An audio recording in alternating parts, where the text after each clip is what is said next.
Hi guys and welcome to 100 days of coding challenge, जिसमें आज हम डे 5 तक पहुंच चुके हैं। आज हम बात करने वाले हैं हेडिंग टैग और पैराग्राफ टैग के बारे में। सो हेलो दोस्तों, मेरा नाम है Devansh and welcome to skill X.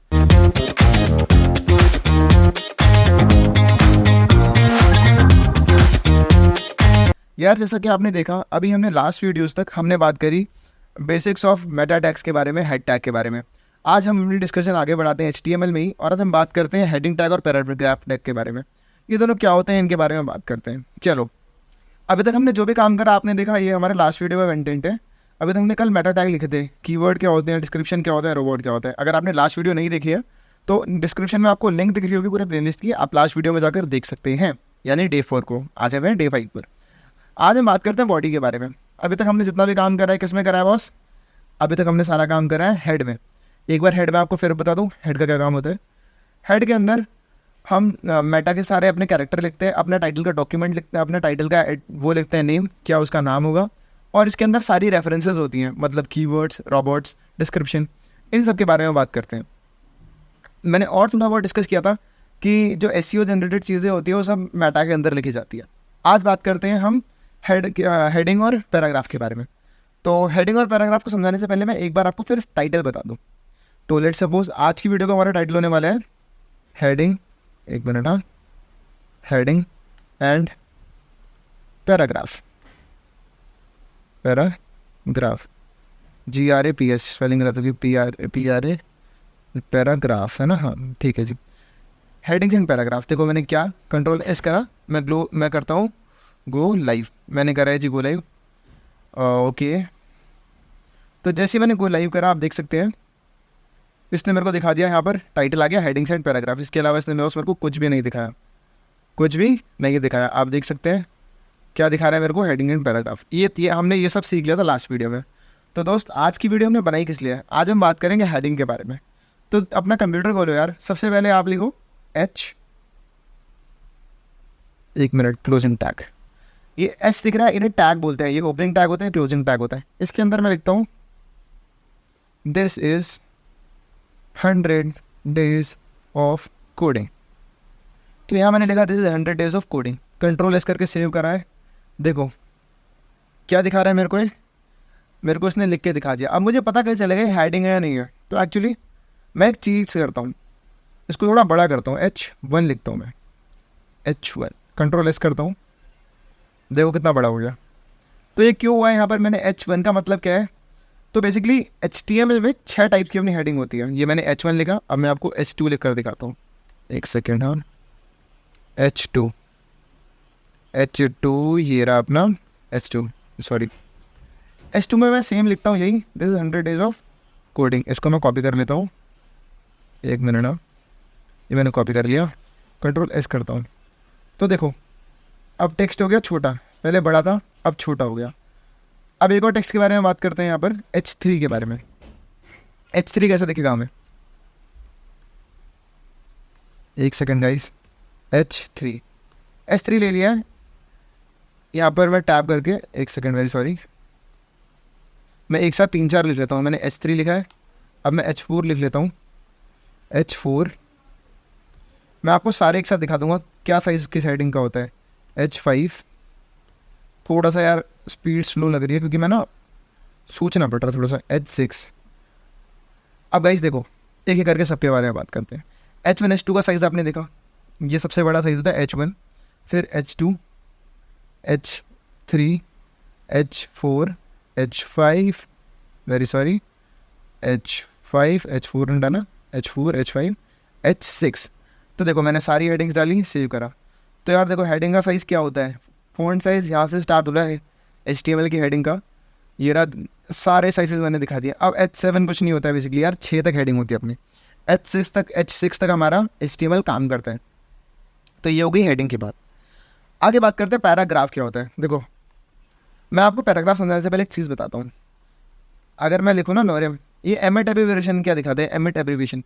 यार एमिट क्या है? एमिट एक पहले से बॉयलर प्लेट कोड है जिसने हमें फ़ायदा दे रखा है कि हम कुछ भी लिखेंगे ना, वो हमको एक मतलब हमें कैसे बताऊँ मैं आपको, रेडीमेड चीज़ें देता है जिससे हमें हेल्प करता है एमिट। अगर मैं आपको एक चीज़ दिखाता हूँ, लेट सपोज एमिट लिखूँ मैं यहाँ पर। देखो जैसे मैं कर रहा हूँ ना, अगर आपका भी कुछ मन करे आप ऐसे गूगल कर लिया करो यार, ऐसे एमिट क्या है मैं आपको बताऊँ, एमिट एक ना टूल किट है बेसिकली बताओ तो, जो हमें यू हेल्प करती है कोड लिखने के लिए। अब क्या करा है VS कोड वालों ने ना, एमिट वाले भाइयों से बोला है भाई हम आपको अपने साथ फॉलो करेंगे, अगर हम ये एक्सक्लेमेशन मार्क लगाएंगे तो आप मुझे बॉयलर प्लेट कोड दे दोगे। बॉयलर प्लेट कोड क्या होता है, पूरा रेडीमेड कोड। इतना अभी तक हम पढ़ भी चुके हैं। अब ये लोरियम क्या है, लोरियम है अपना एक, आपको कॉपी करने पड़ेंगे टेक्स्ट अगर कुछ डालना है। अगर मैं बोलूँ लोरियम 3 तो ये क्या करेगा, मुझे 3 डिजिट का ना टेक्स्ट दे देगा, 3 वर्ड का अक्षर देगा। अगर मैं करूँ लोरियम 10 तो मुझे 10 अक्षरों का वर्ड दे देगा। गाइस जो आप बोलोगे लोरियम आप मैं करूँ 100 तो मेरे को 100 अक्षरों का वर्ड दे दिया। गाइस ये तो ठीक है 100 अक्षरों का वर्ड दे रहा है, बट अगर आपने देखा ये 100 अक्षर मुझे यहाँ से यहाँ जाने में कितना टाइम लगेगा ऐसे ऐसे करके, ये भाई इतना बड़ा। इसके लिए मैंने एक चीज़ मैं आपको बताऊँ, इसे बोलते हैं रैपिंग। वर्ड रैप कैसे करते हैं मैं आपको सिखाऊँ, 1 मिनट में। यहाँ अगर कमांड पैलेट पे जाऊँगा और यहाँ पर लिखूँगा toggle word rap, all set मुझे बता रहे हैं। अब टॉगल वर्ड रैप कर दिया मैंने, अब क्या होगा, अब मैं लोरियम 100 लिखूँगा और एंटर करूँगा ना, 1 मिनट ना वापस लिखता हूँ लोरियम 100, तो ये देखो लोरियम 100 लिखा, इसने नीचे नीचे कर दिया वर्ड को, एक ही पूरे पेज में आ गया, सेकंड पेज में जाने की ज़रूरत ही नहीं पड़ेगी। आगे आगे बात करते हैं पैराग्राफ के बारे में। आई होप आपको हेडिंग समझ में आ गई होगी। अभी छोटी मोटी बातें और करेंगे हेडिंग के बारे में, बट अब पैराग्राफ के बारे में बात करते हैं। हमें भी अपना वीडियो का टाइम देखना है, 10 या 15 मिनट से ज़्यादा वीडियो नहीं बनाते, तो आपका भी टाइम बचेगा मेरा भी टाइम बचेगा। सिंपल पी लिखो, ओपनिंग टैग लगाओगे, क्लोजिंग टैग खुद लग जाता है। देखा आपने, मैंने सिर्फ पी लिखा है, एंगुलर ब्रैकेट लगाया है, पी को क्लोजिंग टैग इन्होंने खुद लगा दिया है। परफेक्ट, कोई इशू नहीं जी। अब मेरे को इसके अंदर लिखना है, ये जो मैंने लिखा ना लोरियम 100, अब ये इसके अंदर आ गया बॉस।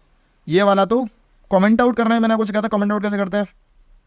कंट्रोल पकड़ो, फॉरवर्ड स्लैश की दबा दो, ये फॉरवर्ड स्लैश क्या होता है, शिफ्ट के छोटे लेफ्ट साइड पे आपको दिखेगा जिसके ऊपर क्वेश्चन मार्क बना रहता है, वो होती है फॉरवर्ड स्लैश। मैं कमेंट के साथ उसको दबाऊंगा, ये पूरा कमेंट आउट हो गया क्योंकि मुझे नहीं दिखाना था। अब मैंने ये देखो क्या करा है, अब मैं कंट्रोल एस करूँगा तो एक बड़ी सी लाइन इसने लिख दी। अब आप देखोगे यार ये वेबसाइट तो बेसिकली वेबसाइट में मैक्सिमम 99.9% वेबसाइट यही होती है, बट अभी आप दूसरी वेबसाइट देखोगे जैसे अमेजोन या फ्लिपकार्ट, किसी की भी वेबसाइट देखोगे, मैं यूट्यूब पे जाता हूँ, अगर आप यूट्यूब की वेबसाइट देखोगे तो देख रहे हो क्या दिखा रहे हैं, कितनी सारी नीट एंड क्लीन दिख रही है। ये कैसे होता है इसके बारे में हम आगे बात करेंगे। हम इसके लिए CSS का यूज़ करेंगे, इसमें जावास्क्रिप्ट भी हम यूज़ करेंगे। अभी हम बेसिकली क्या कर रहे हैं, अभी मैं आपको सिखा रहा हूँ एक HTML को यूज़ करके एक हम बेसिक स्ट्रक्चर बना रहे हैं, अपना बॉडी का स्ट्रक्चर बना रहे हैं हम अभी वेबसाइट का। पैराग्राफ समझ में आ गया, आई होप पैराग्राफ समझ में आया। चलो कुछ छोटी छोटी बातें और करते हैं। मुझे किसी चीज़ पे हाईलाइट करना है किसी अक्षर को, जैसे मान के चलो मैंने जैसे लिखा है मुझे एक अक्षर है हाईलाइट करना है, तो मैं लिखूँगा स्ट्रॉन्ग। ये स्ट्रॉन्ग क्या होता है मेरे से बोलोगे, स्ट्रॉन्ग लिखा मैंने इसे यार बंद। अब स्ट्रॉन्ग के अंदर मैं लिखता हूँ this is 100 days of coding, वापस वही लिखता हूँ मैं, कोई इशू नहीं है भाई, मैंने लिखा this 100 days of coding. Perfect, control S करूँगा भाई, इतने बड़े लाइन में आपको दिख रहा है अलग से 100 days ऑफ कोडिंग। इसको बोलते हैं वर्ड को स्ट्रॉन्ग करना, जिसको मुझे हाईलाइट करना है मैंने उसे बोल्ड कर दिया। तो बेसिकली मैं आपको एक चीज़ बताता हूँ, ये स्ट्रॉन्ग हम कहाँ यूज़ करते हैं। अभी तो हम इसे स्ट्रॉन्ग की तरह यूज़ करने लगे हैं। मैं सेम चीज़ आपको एक बार करके दिखाता हूँ। मैंने स्ट्रॉन्ग लिखा, अब मैं लिखता हूँ बोल्ड। बोल्ड करने के लिए क्या करूँगा, सिंपल वही चीज़ करते हैं बोल्ड करने के लिए भी यार, जो भी हमने स्ट्रॉन्ग के लिए करी वो लिख दिया मैंने, this 100 days of coding. Control S करूँगा, देखो फ़र्क ही नहीं पता चल रहा है। पुराने टाइम में हम बोल्ड का यूज़ करते थे HTML में, अब हम स्ट्रॉन्ग कीवर्ड का यूज़ करते हैं। ठीक है, परफेक्ट, समझ में आया। परफेक्ट भाई, ये टैग लिख रहे हैं हम सब, अब हम बोल्ड टैग का यूज़ नहीं करते हैं, हम स्ट्रॉन्ग का यूज़ करते हैं। अब मैं आपको चलो एक और टैग बताता हूँ, ठीक है, इसको बोलते हैं एम्फेसाइज टैग, एम्फेसाइज। एम्फेसाइज का मतलब क्या होता है, मुझे उसे भी हाईलाइट करना है बट अलग वे से करना है। देखो मैंने लिखा दिस 100 days ऑफ कोडिंग, देखो जी उसी के आगे दिस 100 days ऑफ कोडिंग को इटैलिक में लिख दिया इसने। परफेक्ट, कोई दिक्कत नहीं जी। आई होप आपको इतना समझ में आया होगा। आगे बात करते हैं। 100 days ऑफ कोडिंग भी मैंने आपको बताया, इटैलिक में लिख दिया। अब मैं आपको एक चीज़ सिखाता हूँ। अगर मैं पुराने वाले तरीके से बात करूँ कि भाई ये याद तो रहेगा नहीं मुझे कि एम्फेसाइज क्या होता है, तो यार कोई नहीं, आपके लिए एक और तरीका है। मैं आई लिखूँगा, सॉरी मैं आई के अंदर भी सेम चीज़ लिखता हूँ, this is 100 days of coding. Perfect, इसके बीच में ना थोड़ा कुछ लिखते हैं, कुछ और भी कि ना आपको अलग कुछ दिखे। मैं यहाँ पर लोरेम लिख दूँ, लोरेम 6, देखो इसने लिख दिया लोरेम 6।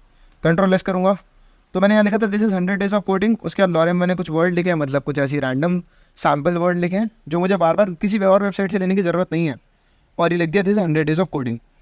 ये एम्फेसाइज है, ये इटैलिक है, दोनों में कुछ भी फ़र्क नहीं होता, बस इटैलिक जो था हम पहले यूज़ करते थे, अब हम एम्फेसाइज यूज़ करने लग गए। परफेक्ट से परफेक्ट। आपको एक और चीज़ सिखाता हूँ, इतना समझ में आ गया। अगर आपको कोई काम करना हो कि आपने लिखा हो वापस, मैं एक और पैराग्राफ टैग बना देता हूँ। मैं लिखूँ दिस इज सॉरी ये दिस इज इंडेक्स नहीं, दिस इज 100, मैंने यहाँ तक लिख दिया 100। नेक्स्ट लाइन लिखता हूँ डेज ऑफ कोडिंग। ठीक है, मैंने लिख दिया this is 100 days of coding. अब मैं कंट्रोल एस करता हूँ। आपको क्या लगता है अब जो टेक्स्ट है एक लाइन में आएगा, 2 लाइन में आएगा? गाइस देखो, मैंने यहाँ पर टेक्स्ट लिखा 2 लाइनों में। मैं चाहता था कि ना एक ऊपर तक 100 आए, नेक्स्ट लाइन में डेज ऑफ कोडिंग आए, बट एक्चुअली आप यहाँ पे चेक करोगे तो ये क्या दिखा रहा है मेरे को, 100 डेज ऑफ कोडिंग एक ही लाइन में दिखा रहा है। अब इस चीज़ को कैसे ठीक करते हैं इसके बारे में बात करते हैं। यहाँ पर हम यूज़ करेंगे ब्रेक का। मैं आपको बता रहा हूँ, कुछ मत करो भाई, एक नोटबुक लो, मैंने आपको जितनी चीज़ें बताई हैं, H1 हेडिंग टैग H से लेकर H6 तक होते हैं, स्ट्रॉन्ग टैग बताया मैंने आपको, BR टैग बताया, और अपना यही क्या बोलते हैं इसको, पैराग्राफ टैग बताया, फिर तुम्हारा B टैग बताया, I बताया, HR। अभी जो मैं आगे टैग बताऊंगा सब एक नोटबुक में लिख लेना, आपको बार बार पढ़ने की ज़रूरत ही नहीं है। परफेक्ट। मैं इसको एक साथ लिखना चाहता हूँ, मतलब एक साथ लिखा हुआ मैं इसको अलग अलग लिखना चाहता हूँ, सॉरी, तो ब्रेक करूँगा मैं इसमें BR लगा दूंगा। अब ये BR क्या होता है भाई? और अगर आपने ओपनिंग लिखा है, देखो अब मैं P लिखूंगा तो ओपनिंग के साथ मैं ओपनिंग लिखूंगा, क्लोजिंग खुद बन जाएगा। परफेक्ट। बट BR के साथ भैया ये क्यों नहीं हुआ? तो इस चीज़ को मैं आपको एक्सप्लेन करता हूँ। BR एक सेल्फ क्लोजिंग टैग है। What is self closing tag? कि भाई जो जहाँ पर ओपन हो रहा है वहीं पर क्लोज हो रहा है। ये सिर्फ ब्रेक के लिए यूज़ किया जाता है, दो वर्ड्स के। अब मैं कंट्रोल एस करूँगा ना, एक चीज़ दिखाता हूँ। 100 तक एक लाइन में आएगा और डेज ऑफ कोडिंग एक लाइन में आएगा। परफेक्ट जी परफेक्ट, कोई दिक्कत नहीं है यहाँ तक भी, बिल्कुल सही बात।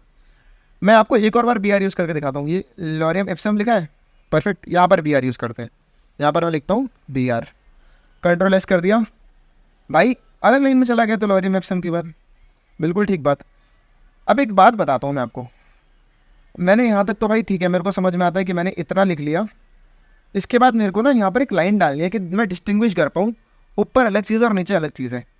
तो एक बीच में फुटर डाल दूंगा मैं। फुटर डालने के लिए क्या करते हैं, HR लिखते हैं। भाई ये ह्यूमन रिसोर्स वाला HR नहीं है, ये HR का मतलब होता है हेडिंग टेक्स्ट। ये भी एक self closing text heading tag, text नहीं टैग, ये भी सेल्फ क्लोजिंग टैग है। इसके लिए भी सिर्फ HR लिखने की ज़रूरत है। कंट्रोल एस करूँगा, आप देखना एक बड़ी सी लाइन बन जाएगी। ये बड़ी सी लाइन क्या बता रही है, ऊपर अलग पैराग्राफ, नीचे अलग पैराग्राफ। अगर मैं फिर HR लिख दूँ, चलो मैं आपको एक और चीज़ दिखाता हूँ। कंट्रोल एस करूँगा तो अब एक चीज़ देखना, 2 लाइन आ गई। भाई आपको जितनी लाइनें लानी है, 50 लाइनें लानी है, 100 लाइनें लानी है एलिमेंट के बीच में, HR टैग लगाते रहो, मार्जिन किस तरह चलेगा। अब इसकी अलग अलग तरीके से अलग अलग यूज़ होंगे। अभी अपनी वेबसाइट बिल्कुल ही बेसिक है, तो उसके हिसाब से अभी तक हमने जितना यूज़ करा है वो परफेक्ट है। आगे बात करेंगे हम इसके बाद कि भाई HR टैग तक तो हमने पढ़ लिया, आगे हम और क्या क्या चीज़ें करने वाले हैं। हम आगे और टैग्स के बारे में बात करेंगे। देखो HTML बहुत बेसिक है, HTML सिर्फ हमारा स्ट्रक्चर होता है। स्ट्रक्चर हम ऐसे ही सीखेंगे धीरे धीरे करके। आज भी हमने आपसे 15 मिनट लिए हैं और मैंने आपको आज बहुत अच्छी चीज़ सिखाई है। अब आप मान के चलो, अब आप आज से कोड लिखना चालू कर दोगे। तो आज की वीडियो के लिए इतना ही था, जहाँ हमने बात करी हेडिंग टैग के बारे में, पैराग्राफ टैग के बारे में। अगर इसके रिगार्डिंग आपसे कुछ भी डाउट हो तो उसे कमेंट में पूछना मत भूलना। और हाँ, एक का डाउट था कि भाई कोडिंग के लिए मैथ्स आनी ज़रूरी है। मैंने आपको डे 1 पर बोला था कोई ज़रूरी नहीं है मैथ्स आना। अगर आपको नहीं भी आती तो भी आप कोडिंग सीख सकते हो यार। बेसिकली आप 10th का बच्चा हो, आप 8th के बच्चे हो, आप 12th के बच्चे हो, कोई भी कोडिंग सीख सकता है, कोई भी वेबसाइट बनाना सीख सकता है। ये एक एज अ स्किल हो। आपको गिटार सीखने के लिए कोई मैथ्स आनी ज़रूरी है नहीं ना, वैसी कोडिंग है। जहाँ पर मैथ्स की रिक्वायरमेंट लगी कि अगर आपको ये मैथ्स आनी चाहिए, मैं बैठा हूँ ना सिखाने के लिए आपको। मैंने बताया हम कोर्स बिल्कुल स्क्रैच से स्टार्ट करेंगे और बिल्कुल एडवांस तक लेके जाएंगे। सारी चीज़ें बनाएंगे, हम क्लोन बनाएंगे। मैं आपको गूगल का क्लोन बना कर दिखाऊंगा, एंड में स्पॉटिफाई का क्लोन बना कर दिखाऊंगा। जो आप जिस वेबसाइट को बोलोगे हम वो बनाकर आपको दिखाएंगे। सो आई होप आपको हमारी आज की वीडियो पसंद आई होगी। डे 5 में आज हमने जितना पढ़ा आप सभी को समझ में भी आया होगा। मिलते हैं डे 6 पर। Thank you so much for watching, bye.